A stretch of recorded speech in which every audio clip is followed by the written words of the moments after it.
Are you an artist, creative musician, or storyteller, someone called to make beauty and express truth in the world? But maybe you're feeling stuck, watching the world change daily with this fast-changing landscape of artificial intelligence, all that's going on. I want to speak to you right now directly as someone who believes you were made with a purpose. Stop waiting. Stop panicking about AI. Stop procrastinating. Stop fearing the critics. Stop hesitating to take action.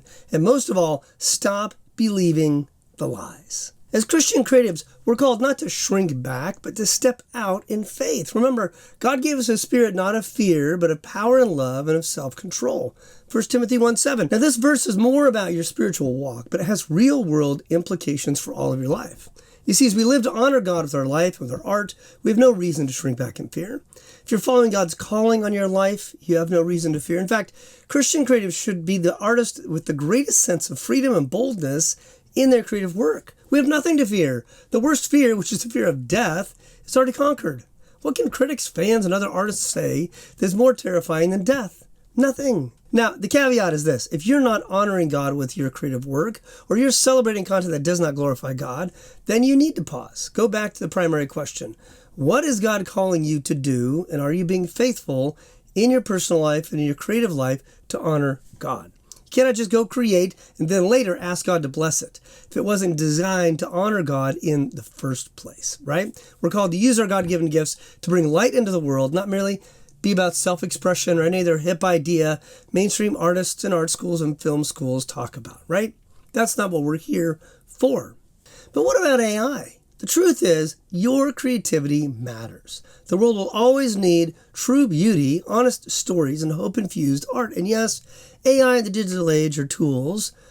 They feel like threats, but they're not for us as God's people. Remember, you are here for such a time as this. God is still sovereign. He's still in control. And I want you to consider this clip from Rick Rubin, the producer, about what he thinks about AI and originality. I'm interested in the artists I'm interested in because of their point of view. I don't believe AI has a point of view. I heard an interesting story on a podcast where there were 5 different AI companies, and as AI got better and better, these guys were the experts of AI talking, that all 5 systems, if they had the same data input of, everything on Google, let's say, which is what they're all using, eventually, as they get more perfected, if you ask the same question to the 5 systems, you'll get the same answer, one answer. And if you were to have a great script for a movie and you gave it to 5 great directors, you would get 5 very different movies. Mm-hmm. That's how art works. It's the point of view of the creator. So if AI is the creator and if it has no point of view, I don't know how interesting it could be. I suppose it could luck into something at some point, but the only way you'd know if it lucked into anything is if a human said, oh, that's a good one. Mm-hmm.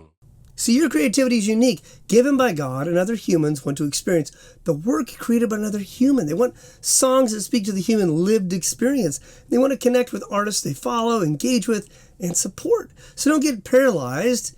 Take action. Create boldly. Let your faith ignite your imagination. Don't let fear, comparison, or this idea of the unknown paralyze you. God has given you gifts for a reason. You were born at this time and in this place for a reason. You don't need to shrink back in fear or get stuck in procrastination. You don't need to question your calling. It's so much simpler than you're probably thinking.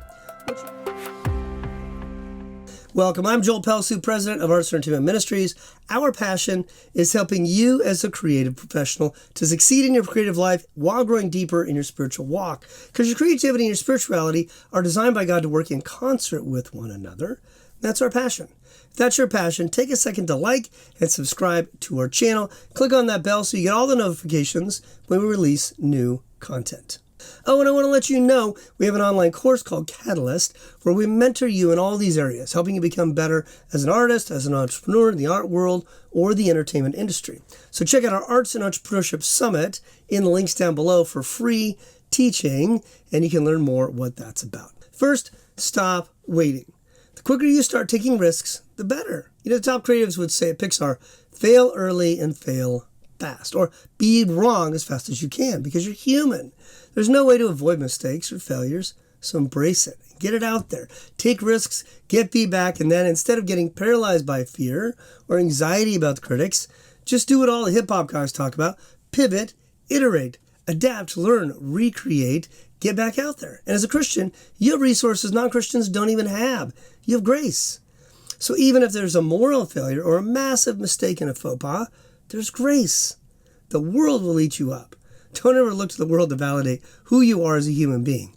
Only your creator and designer, God himself, can fully tell you who you are and how he made you. If you anchor your identity in who God thinks you are and your identity as his child, you won't have these crazy ups and downs like so many people we see in LA.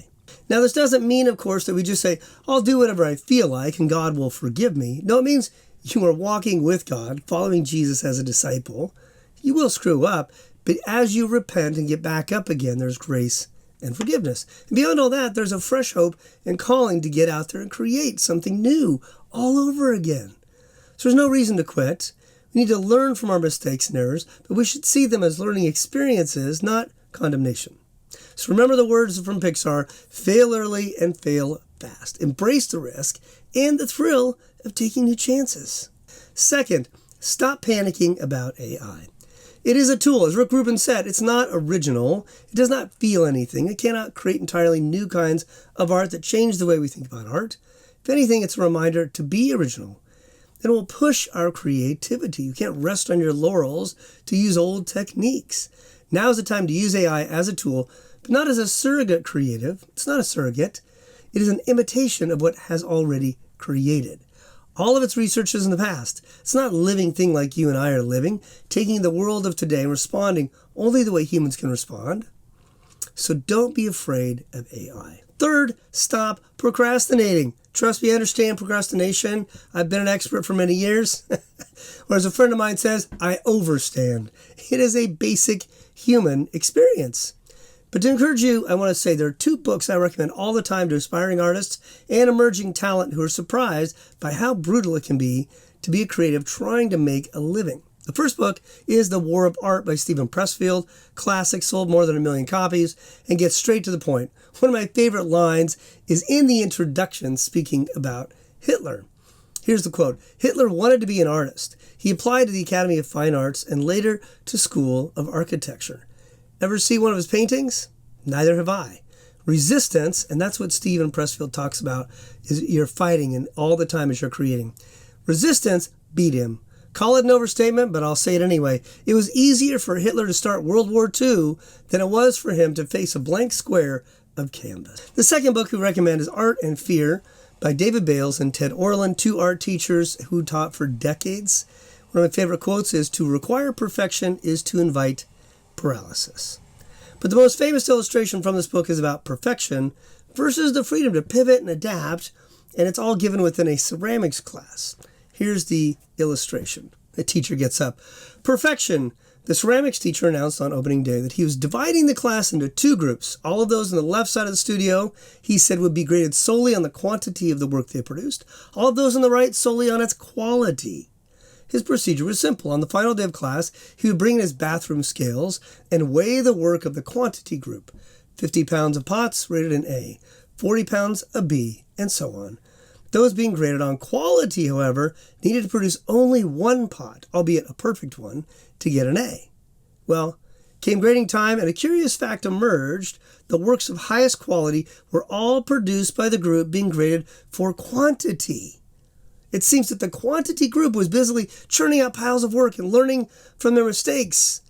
The quality group had sat theorizing about perfection, and in the end had little more to show for their efforts than grandiose theories and a pile of dead clay. We need the freedom to keep trying and exploring and learning about our craft and our skills and our audience. That's the only way you improve. You cannot skip that process, and you can't do it in your spiritual life either. Jesus calls you to take risks. Think of the parable of the talents. Go take risks. Do something with it. Don't sit on it. And for God's sake, don't bury it. That's the worst. You can't sit there and think and bury, well, I hope I'm going to make it perfect so no one ever criticizes me. You will never get off the ground, right? So that illustration, that book are so helpful. They're very frank. Just down-to-earth people, and it's so encouraging that you're not alone in the discouragement. So both those books, War of Art and Art and Fear, you should get those. If you don't have them, read them and let them encourage you as you just continue to move forward as a creative. Fourth, stop believing the lies. Consider the statement from Jesus to the Pharisees.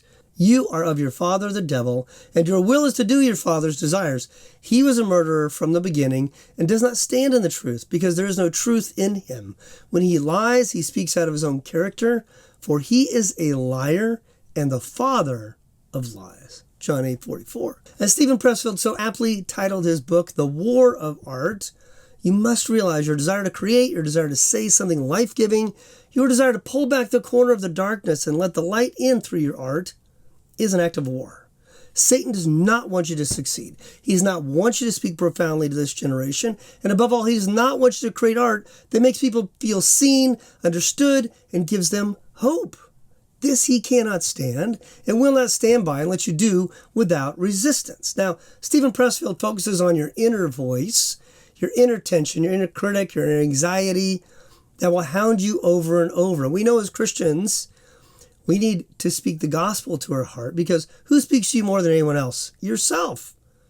But often the voice that's speaking to you is negative. It's repeating negative voices you've heard somewhere else. So it's a voice of doubt. See, the voice of the accuser and the slanderer is also there besides your own thoughts. It has a different flavor. It can be a more intimidating voice if you're not anchored in your identity in Christ. So be careful to guard your mind, to keep your thoughts captive. Remember, Paul says, for the weapons of our warfare are not of the flesh, but have divine power to destroy strongholds. We destroy arguments and every lofty opinion raised against the knowledge of God, and take every thought captive to obey Christ. 2 Corinthians 10:4-5. Every culture is in the middle of a spiritual war. And if we are awake and aware, we know that the ideas expressed by artists in the public square can have a profound impact. This is why we must be serious in our spiritual walk. This is why we must take all thoughts captive to obey, honor, and to glorify Christ. So don't believe the lies Satan is saying about you personally, that you can't make a difference, or that God doesn't have a wonderful plan for your life, that he's not really for you. And don't believe the lies that Satan is saying about our culture, that things will never change, that if you're faithful to honor Christ, you will never find success. So just compromise. Hide your faith, play along. Don't believe these lies. Now, to be fair, the life of Daniel is a great example of when we can compromise and when we cannot. We don't need to just retreat, otherwise we wouldn't be in LA or in Hollywood. There are ways we do compromise. Daniel compromised, changing his name to even a name that honored the gods of that world. He was willing to be educated in their culture and their religions, all these things. He did compromise in a number of areas, but there are certain things he didn't compromise on. Daniel has profound implications for creatives, and we tease out those principles in our Catalyst course. If you want to know more about that, no matter what part of your career is a challenge right now, I want to invite you to join us for our Arts and Entrepreneurship Summit. Just click the link down below. You don't have to do this alone. If you enjoyed this, check out our website and our online courses. Click on one of the links down below and take a second, if you would, hit the like and subscribe buttons. And as always, I pray that God blesses you and equips you to be salt and light in a world that desperately needs it.